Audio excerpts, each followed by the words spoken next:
did say there's 20 teams. Everton, Newcastle tomorrow. As it stands, going to come to you first, Smudge. Everton in 17th place, 22 points. Same amount of points as Watford. They're kept out only by goal difference. Now, they have played 26 matches. Watford have played 29. Burnley have played 27. And Norwich have played 29. So they still have that, at least. In fact, even Leeds above them, who are 4 points clear, but have played also 29 matches, so substantially more than Everton. They could easily catch up with them. But Smudge, their fixture list, and given their current momentum, I have to highlight it. They're still in the FA Cup, so they're up against Crystal Palace. But they've got to go to West Ham. Then they've got to go to Burnley. Then they're at home against Manchester United. Then they've got to host Leicester. And they've got to play Leicester away as well because of all the fixture congestion. They've got to go to Anfield to play Liverpool in the Merseyside derby. They've got to host Chelsea. They've got a home game against Brentford. And they finish the season away to the Gunners, who could be fighting for a Champions League spot that day. It could come down to the wire, like you said. And they've also got a game against Crystal Palace, which has been postponed. The date is yet to be decided. How much trouble are they in right now, Everton, for you, Smudge? They're in a tight spot. They're in a tight spot. I think the common thought was that the games at home at Goodison would be enough to see them safe. Now, that might, in the end, be a bind playing in front of their own fans as discontent grows. You know, the boos, the moans and groans if things aren't going their way. Obviously, lost to Wolves at home last time out. I don't know what the injury situation is with Dominic Calvert-Lewin, because he picked up a knock, didn't he? Which isn't going to help them. But they've got to hold it together. It's a big test for Lampard, isn't it? You know, he was brought in there to look up rather than look behind them. So, yeah, there's always a surprise team that gets dragged into it, and Everton are that surprise team, and they're coming up against a Newcastle side that are just absolutely full of it. Maybe arguably should have got a point at Stamford Bridge the other day. So that's going to be a tough nut to crack. It's a huge game for Everton, that. Murph, before I get your take on this, I find this stat mind-boggling.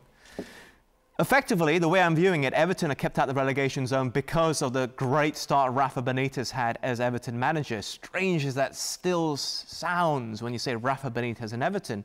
But the fact is, 9 points they've taken from the last available 60 points. I'm sure you've already seen the stat.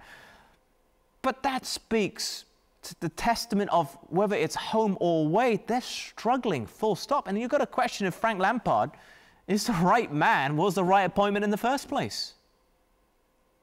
I think he was, personally. I think anyone going in there was taking over a confident squad that was lacking confidence and quality. I mean, their recruitment, we've talked about certain other clubs being good. Theirs has been really poor.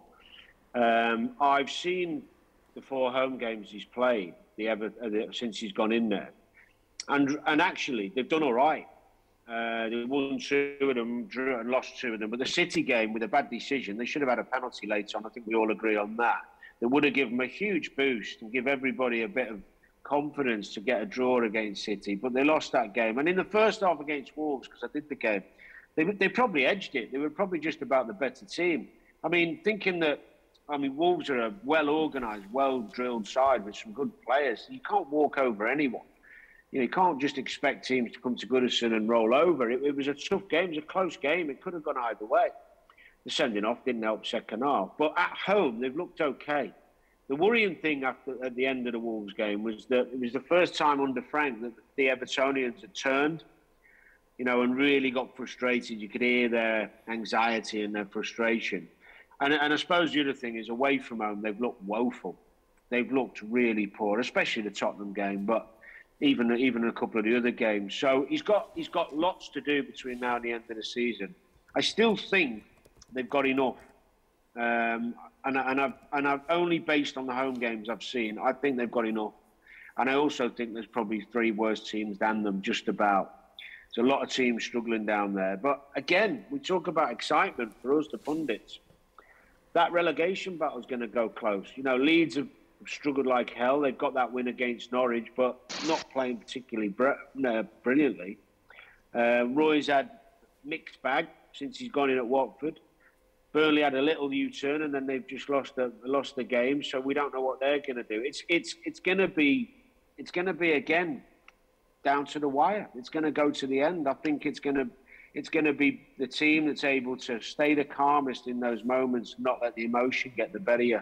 That's the one thing with Everton. When you play at Everton, you can sometimes, the emotion of the fans can change the way you play. You go too high, you press too much, you use up all your energy early on trying to get the fans in instead of playing your game and being patient. I've only had one experience of a relegation fight with Roy at Fulham, and the reason we stayed up was because the calmness he showed us and gave. We were calm in the way we played. We never were erratic and emotional. We stayed focused on the job in hand, and I think that's going to be that'll be the team that stays. The teams that stay up from that relegation fight will be the ones that just stay calm and stick to the game plan. Yeah. Just to follow up on their away form, Everton, it's the worst in the table. They've only got one win on the road. So have Burnley, but Burnley have got far more draws, so they've accumulated more points. Everton on the road, 6 points and a minus 18 goal difference in total. So I asked the predictions at the top. What about at the bottom? Smudge, do you want to go first on this? Who are the three to get relegated? As a reminder, in case it slipped your mind, I know it's rather late. Norwich are currently bottom, Burnley, Watford, and then Everton. Obviously, we've still got Leeds, Brentford. Newcastle, you'll probably say are safe at this stage, but what do you think? Yeah. I think it will probably be the bottom three as they are now. I think it'd be tight. Might go to the last day.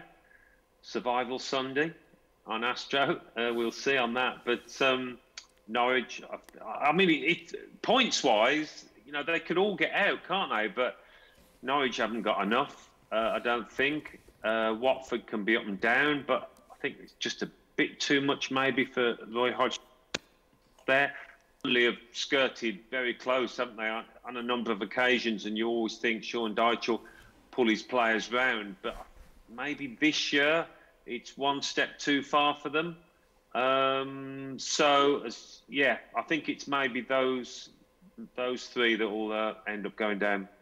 Murph, what about yourself? Because Everton, I think the closest they've come to relegation was the Great Escape back in '94, where they played Wimbledon, the 3-2 scoreline, an all-time classic, by the way.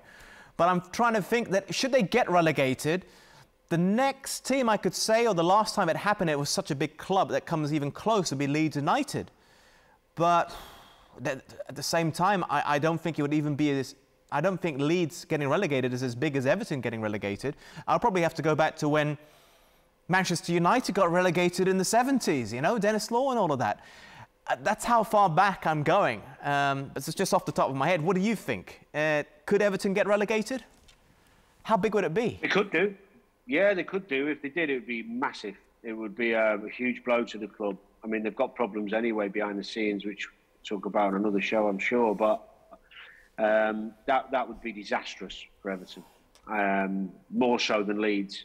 I'm a big fan of. I love what Leeds have done over the last couple of years, and I've been to the stadium, and the fans are tremendous. It's a great place to play, and I love watching them. But I've got a feeling they could go.